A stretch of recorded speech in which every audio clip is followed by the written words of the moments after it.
Hello everyone, beautiful good afternoon from Algiers, the capital city of Algeria. And what I have behind is one of the most renowned places to visit here in Algiers, which is a very interesting monument which I will be exploring today and showing to you.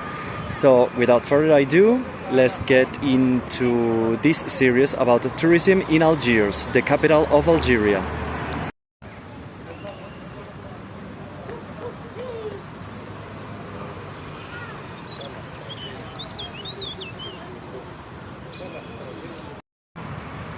But I must advise you guys, I am not an expert in history or anything like that, but I do love history. And I think for all the researches I've done online, the reason why this monument is here, it was because Algeria used to be ruled by France. That's why most of people here are fluent in French as well. Actually, communicating in English can be a bit challenging, but if you're able to speak French, as I do, you will not have any problems. And yeah, Algeria used to be ruled by France until 1962, the year of the independence.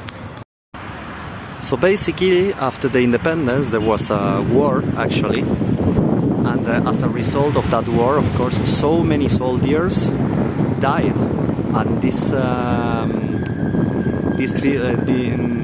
monument was built up in order to commemorate and thank all those soldiers who gave their life to defend their country.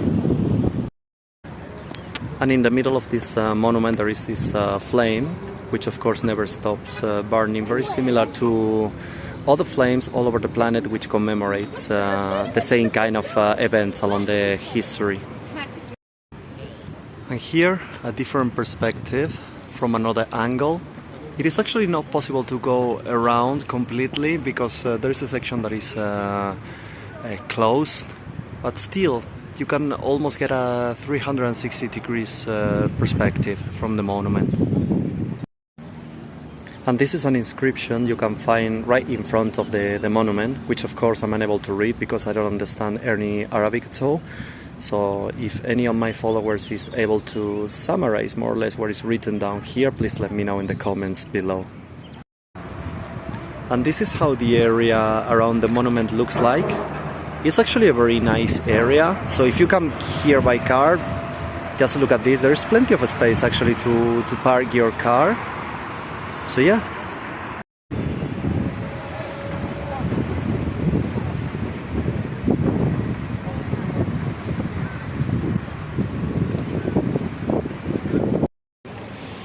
Well guys, you must know that actually underneath the monument there is also a museum about the history of Algeria, which is actually very interesting. Unfortunately, I wasn't allowed to take any pictures or any videos, so of course I will be unable to add any material to this blog about the museum. But if you ever get the chance to come to Algeria, which I hope you all do, please do not hesitate to visit that museum because it's very interesting. There is a lot of artwork, military stuff, military equipment, clothes. As I said, probably the most interesting thing for me, it has been the first time in my entire life that I've seen a guillotine there. So yeah, it was really worth it actually, and it only cost me 50 Algerian dinars, which is basically nothing if you compare it to euros or if you look for the equivalents in euros or American dollars. This is what the ticket for the museum looks like. It's actually very nice. I think I'm not going to throw this away as a normal paper.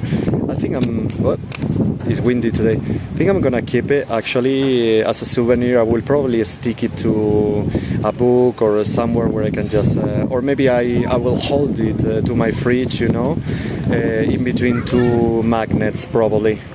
And this is the name of the monument. As you can see, it's written down in Arabic, English and of course French, so it is impossible not to be able to communicate here. So yeah, just to remind you, so if you ever come here, please do not hesitate to visit this museum. So guys, look at what I have just actually found next to the monument. It is funny because it's actually not the first time I come to see this monument, but it's actually the first time I see this right next to it. It looks like a small outdoors museum about military vehicles, such as small airplanes and also some missiles. It is very interesting to have a look at. So once again, if you are by any chance next to this amazing monument, please don't forget about visiting this small outdoors museum right next to it. Look at that, for example. It's a really big missile. And this is the airplane you could see on the previous clip.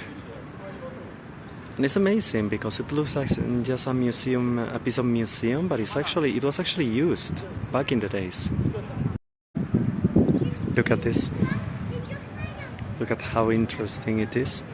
And on each piece of this museum you have actually some information right in front, and it's everything written down in both Arabic and English. So yeah, very interesting and well documented. But I consider that this was actually the most interesting part. You have two missiles here. The one on the right is an anti-ship missile, P-20. And the one on the right, of course, properly documented, is an anti-aircraft missile, RZ-13. It's not that I'm any expert in this kind of equipment, but of course I'm just reading what is written down on the post right in front. And look, this is how the monument looks from a bit far away. But it's like, even from far, it is still very impressive. And it's also actually in a very high part of the city. So even if you are by the coast, from almost any part of the city, you can see this monument.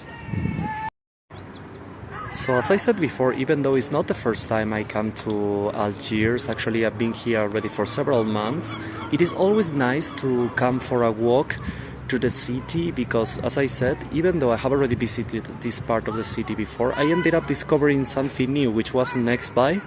So when it comes to visit new places, it's not only about checking on the internet what is worth to spend time at a determined place in the world. It is also about walking on the streets, talking to people, because you never know how many new things you will learn. Well guys, I just discovered a small shopping mall very close to the monument, and I was looking for a place to have a coffee, and look at this. Look at how cool this cup is. And I also ended up ordering some lemon sherbet because it's very hot right now here. So yeah, I think my body is going to appreciate this. Well guys, what you can see behind me is the Mediterranean Sea. And I must tell you an anecdote. I remember when I was a kid, during the summer of course, I used to go with my family to the beach almost every single day because I was lucky that I was born and raised by the sea. And I was always asking myself, what could I find actually on the other side of that sea? And actually the funny part about that anecdote is not a random anecdote at all, is that took place actually right on the other side of this sea.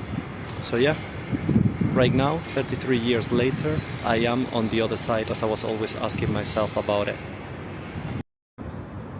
Guys, even though we tend to think about the north of Africa as a desert because of the presence of the Sahara and all that stuff, there's actually nothing further from the truth, because the northern part of Algeria, basically the piece of terrain that follows the coast, is actually very green, and as you can see around me, there is a lot of the typical species of plants we will be finding in any other Mediterranean country, such as olive trees, pine trees, etc. Is a typical Mediterranean forest. That's the most common ecosystem you will be finding in this area. If you want to see desert, actually you need to go further down to the south until you find actually the Sahara Desert.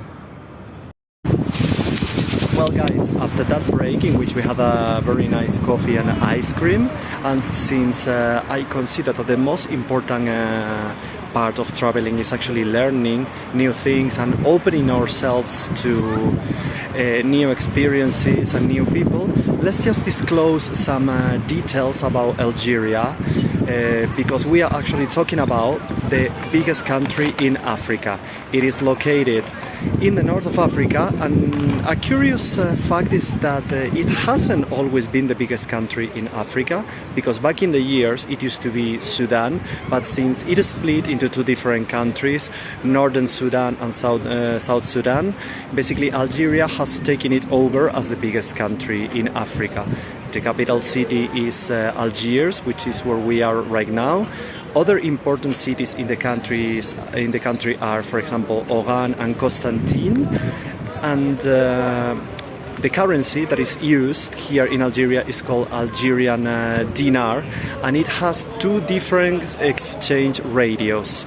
It has the official one and another one that is used mainly on the streets. So don't be surprised if you come to Algeria and one day you can exchange €1 into a determined quantity of Algerian dinars, and another day, or when you talk to another person or you go to another office, the exchange ratio you are given is completely different.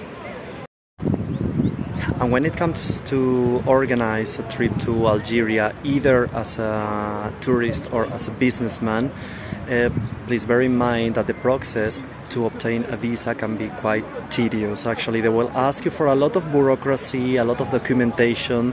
They will even ask you to have medical insurance. So just keep in mind that the whole process to obtain a visa can take up to 21 days, if not more, depending, of course, on your nationality. But I'm talking especially for European Union citizens.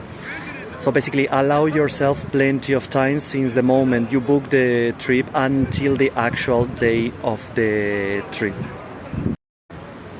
But of course, with that, I'm not looking forward to discourage you from visiting this marvelous country, because there will be many new things you will learn and a lot of things you will enjoy. And especially something I really love about Algeria is that because of not being a super touristy country, it's not overcrowded, and apart from that, you are seen as a human being on the streets. You are not seen as a simple tourist by locals. So it's not only that they will be very nice to you. I have a lot of videos on my channel in which I talk about how gentle and how hospitable people are here in this country. It is also that, for example, you can walk on the streets in the city center and nobody's gonna bother you asking you to come to their shops or to eat at the restaurants. If you want to do something, you'll be able to do it. If you want to buy some souvenirs, you'll be able to do it, and you will be charged the price that everyone is charged. They will not charge you for more just because you are a tourist, and they will not try to convince you to buy more stuff or anything like that. So visiting this country is actually a very relaxing experience. So yeah, this is not going to be, of course, the only vlog I'm gonna make about this city, because there is many more places to visit and to know, which I have already visited, but I will come back just in order for you to see them. So yeah, because there is a lot of corners of this city you must explore if you ever decide to come. So yeah, and with this last clip we say bye bye for now to this amazing city. See you soon.